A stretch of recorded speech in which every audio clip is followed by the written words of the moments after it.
పోలవరం వలన రాయలసీమకి అత్యధిక లాభం ఇలా. రాష్ట్ర వ్యాప్తంగా 14 లక్షల ఎకరాలకు అందాల్సిన నీరు ఎందుకు అందలేదు? 540 గ్రామాలలో సుమారుగా 25 లక్షల మందికి అందాల్సిన తాగునీరు ఎందుకు అందలేదు? 960 మెగావాట్ల విద్యుత్ ప్లాంట్ ఎందుకు అటకెక్కింది? గత టీడీపీ ప్రభుత్వ హయాంలోనే 90% పూర్తయి 2019 సెప్టెంబర్కి లక్షల ఎకరాలకు నీళ్లు ఇవ్వాల్సిన ప్రాజెక్టు ఎందుకు ఆగింది? కేంద్ర ప్రభుత్వం లేఖ రాసి మరి ఏమని హెచ్చరించింది?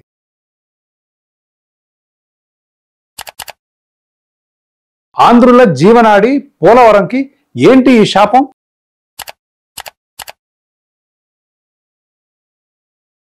పోలవరంపై ఎవరిది భస్మాసుర హస్తం? ఏంటి ఆ కథ?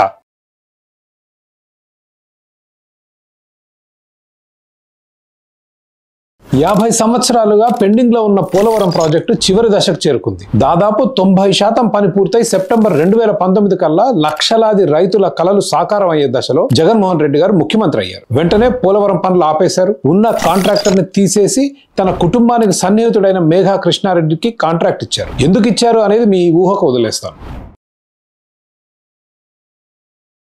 అయితే ఈ దశలో ప్రాజెక్టు పనులకు అంతరాయం కలిగిస్తే పర్యవసనాలు తీవ్రంగా ఉంటాయని, కాంట్రాక్టర్ని మార్చవద్దని కేంద్ర ప్రభుత్వం ముఖ్యమంత్రి జగన్మోహన్ రెడ్డి గారికి లేఖ రాసి మరీ వారించింది. కానీ అది చెవిటోడు ముందు శంఖం ఊదినట్లయింది. మార్పు మూలంగా ప్రాజెక్టు ఆలస్యం అవడమే కాక ప్రజలకు అందాల్సిన వ్యవసాయ ఫలాలు ఆగిపోతాయని నిక్కచ్చిగా చెప్పింది. అంతేకాకుండా జగన్మోహన్ రెడ్డి గారు చెప్పినట్టుగా నిర్మాణ ఖర్చులు తగ్గకపోగా పెరుగుతాయి అన్నది మోడీ గారి కేంద్ర ప్రభుత్వం.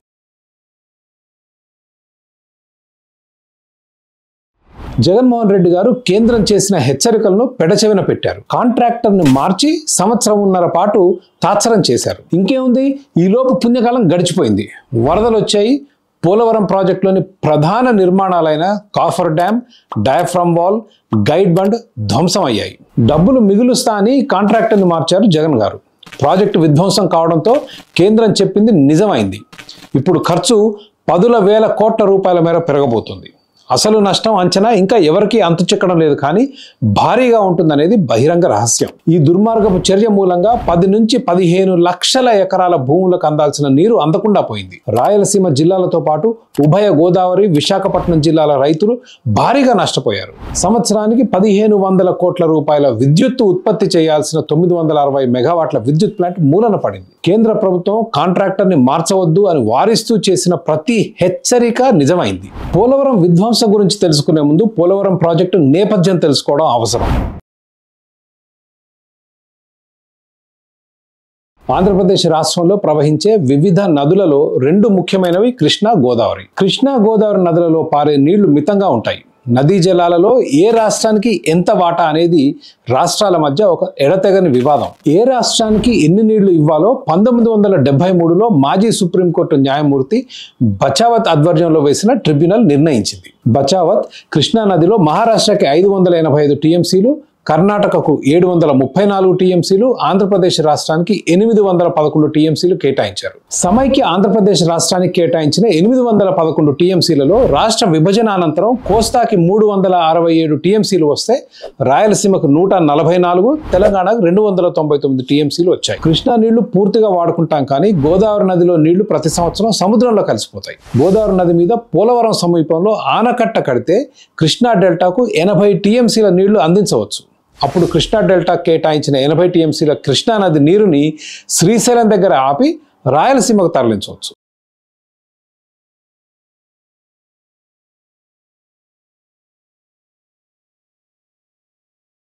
అంటే కోస్తా ప్రాంతంలో కట్టే పోలవరం మూలంగా అత్యధికంగా లాభం పొందేది నీళ్ల కొరకు అలమటించే రాయలసీమ.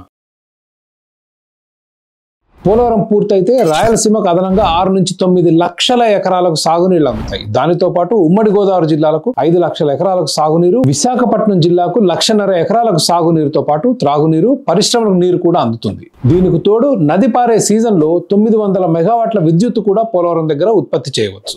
దాదాపు పూర్తయిన పోలవరం డ్యాం నిర్మాణం జగన్మోహన్ రెడ్డి గారు ముఖ్యమంత్రి కాగానే అర్ధాంతరంగా ఆపేశారు. ఆ తర్వాత వచ్చిన వరదల్లో coffer dam, diaphragm wall, guide bund వంటి నిర్మాణాలు ధ్వంసం అయ్యాయి. పోలవరం కల కలలు రాత్రికి రాత్రి కుప్పకూలాయి. పోలవరం ప్రాజెక్టులోని ముఖ్య భాగాలు ఏంటో ఒకసారి అర్థం చేసుకుంటే జరిగిన నష్టం మీద మనకు అవగాహన వస్తుంది.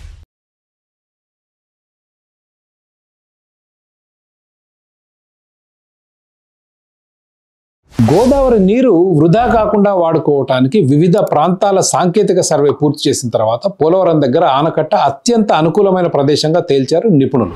నది నీరు ఆపి నిలువ ఉంచడానికి రెండు ముఖ్యమైన కట్టడాలు అవసరమయ్యాయి. మొదటిది 2454 మీటర్ల పొడవు డ్యామ్, అంటే 2.5 కిలోమీటర్ల అడ్డు కట్ట. రెండవది 1118 మీటర్ల స్పిల్వే, అంటే కిలోమీటర్ పొడవు నీళ్లు పోయే మార్గం.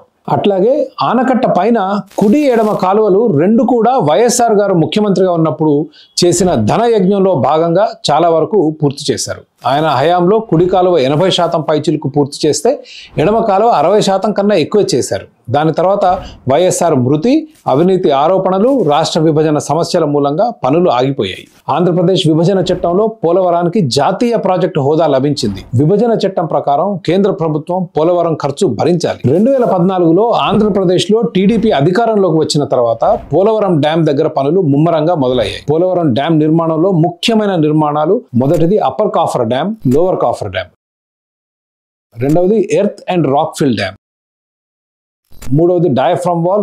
నాలుగవది స్పిల్వే. ఐదవది guide bund. Upper coffer dam, lower coffer dam ప్రధానమైన ఆనకట్ట కట్టడానికి ఆ ప్రాంతంలో నీళ్లు లేకుండా చేసి నిర్మాణ పనులు చేపట్టే వెసులుబాటు కల్పిస్తాయి. ఇవి టెంపరరీ స్ట్రక్చర్స్, అంటే తాత్కాలిక కట్టడాలు. ఒక 5-6 సంవత్సరాలు నిలబడితే గొప్ప. ఒకసారి మెయిన్ డ్యామ్ ఆనకట్ట, అంటే earth cum rock fill dam నదికి అడ్డంగా కట్టడం పూర్తయితే ఈ కాఫర్ డ్యామ్స్ అవసరం ఉండదు. పై కాఫర్ డ్యామ్ నదీ జలాలని స్పిల్వే ద్వారా పక్కకు మళ్లించడానికి కడితే, లోయర్ ఆనకట్ట కింది ప్రాంతంలో కట్టే కాఫర్ డ్యామ్ స్పిల్వే నుంచి కిందికి వదిలే నీళ్లు వెనక్కి రాకుండా ఆపుతుంది. ఇక earth cum rock fill dam అంటే భూమి మీద రాళ్లు మట్టితో అడ్డంగా కట్టే ఆనకట్ట అయినప్పటికీ భూమి కింద చాలా లోతు వరకు పొరలుగా ఇసుక ఉంటుంది.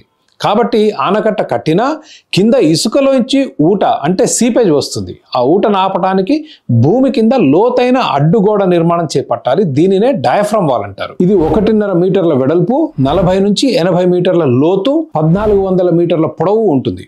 80 మీటర్ల లోతు అంటే దాదాపు 24 అంతస్తుల భవనం అంత గోడ నది గర్భంలో కట్టాలి. ఈ క్లిష్టమైన డయాఫ్రమ్ వాల్ నిర్మాణం గత ప్రభుత్వ హయాంలోనే పూర్తయింది. కానీ 2020-21లో వరద మూలంగా దాదాపు 600 మీటర్ల మేర దెబ్బతిన్నది. గత 2 సంవత్సరాలుగా ఈ ప్రాజెక్ట్ ఆగిపోవడానికి డయాఫ్రమ్ వాల్ దెబ్బతినడమే ప్రధాన కారణం. మరి నష్టానికి బాధ్యత ఎవరిది? 100% ముఖ్యమంత్రి జగన్మోహన్ రెడ్డి గారిదే. అది ఎందుకో ఒకసారి పరిశీలిద్దాం. ఫిబ్రవరి 2014లో ఆంధ్రప్రదేశ్ రాష్ట్రం 2 ముక్కలైంది. ముఖ్యమంత్రి కిరణ్ కుమార్ రెడ్డి గారు మార్చి 2014లో పోలవరం ప్రధాన డ్యాం నిర్మాణానికి టెండర్లు పిలిచారు. ప్రభుత్వం నిర్ణయించిన బేస్ ఖర్చు 4717 కోట్ల రూపాయలు అయితే ఆసక్తి చూపిన 4 కంపెనీలలో ట్రాన్స్ట్రాయ్ అనే కంపెనీ 4054 కోట్ల రూపాయలకు అతి తక్కువ బిడ్ వేసి కాంట్రాక్ట్ గెలుచుకుంది.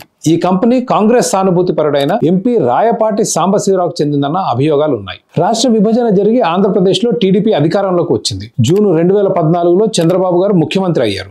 పోలవరం డ్యాం నిర్మాణాన్ని తన పాలనలో అత్యంత ముఖ్యమైన ప్రాజెక్టుగా ప్రకటించారు. జాతీయ హోదా వచ్చింది కాబట్టి కేంద్రం నిర్మించాలి.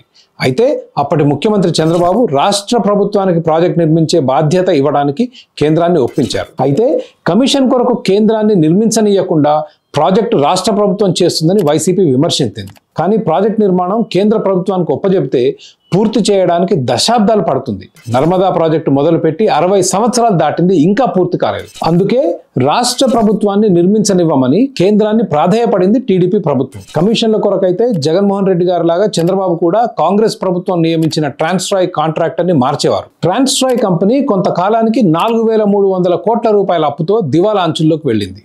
ప్రాజెక్టు పురోగతి కుంటుపడింది. కాంట్రాక్టర్ని మారిస్తే మళ్ళీ కొత్త టెండర్లు పిలవాలి, నిర్మాణ ఖర్చులు పెరుగుతాయి.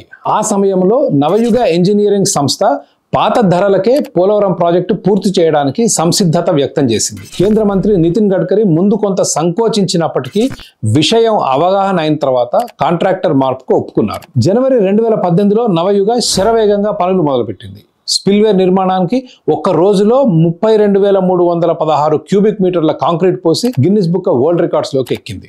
జగన్మోహన్ రెడ్డి గారు ముఖ్యమంత్రి అయ్యే నాటికి దాదాపు 90% ప్రాజెక్ట్ పూర్తయింది. ఆయన 2019 మేలో అధికారంలోకి వచ్చిన 2 నెలలకు, అంటే జులైలో పోలవరం పనులను అర్ధాంతరంగా ఆపేశారు. గతంలో అవినీతి జరిగిందని, కొత్త టెండర్లు పిలిచారు.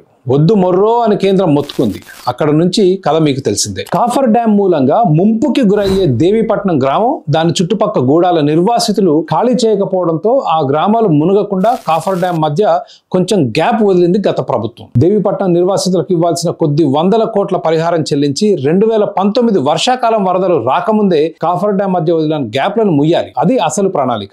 గ్రామస్తులకు ఇవ్వాల్సిన కొద్దిపాటి పరిహారం ఇచ్చేస్తే ఆ పని పూర్తి చేస్తాము అని అధికారులంటే జగన్మోహన్ రెడ్డి గారు పట్టించుకోలేదు. ఆయన దృష్టంతా నవయుగ కాంట్రాక్టర్ ని ఇంటికి పంపి తన సన్నిహితులకు కాంట్రాక్ట్ ఇచ్చుకోవడం మీదే పెట్టారు. దాని మూలంగా 2019లో పూర్తి కావాల్సిన ప్రాజెక్టు ఆగిపోయింది. అయితే భగవంతుడు రెండో అవకాశం ఇచ్చాడు. 2020 ఎండాకాలంలో మరొక సువర్ణ అవకాశం వచ్చింది పోలవరం పూర్తి చేయడానికి. ఆ సంవత్సరం ఎండాకాలంలో కనీసం ఆ కాఫర్ డ్యామ్ లోని గ్యాప్లన్నా ముయ్యాల్సింది. అది చేయలేదు. క్షమార్హం కాని నిర్లక్ష్యం చేశారు. ఇంతలోనే వర్షాకాలం రానే వచ్చింది. వర్షంతో పాటు 25 సంవత్సరాలలో రాని వరద వచ్చింది. తాత్కాలిక కట్టడాలైన కాఫర్ డ్యాంలని అంతటి భారీ వరద తట్టుకునేట్లు నిర్మించలేదు కాబట్టి ధ్వంసం అయ్యాయి. వరద నీరు డయాఫ్రమ్ వాల్ మీదుగా పారి నదీ గర్భం కోసుకుపోయి భూగర్భంలో నిర్మించిన ఈ గోడ ధ్వంసం అయింది. దాంతోపాటు వరద నీళ్లు స్పిల్వే వైపు వెళ్లడం మూలంగా గైడ్ బండ్ కూడా ధ్వంసం అయింది. ఇంకేముంది, పోలవరం ప్రాజెక్టు గంగలో కలిసిపోయింది.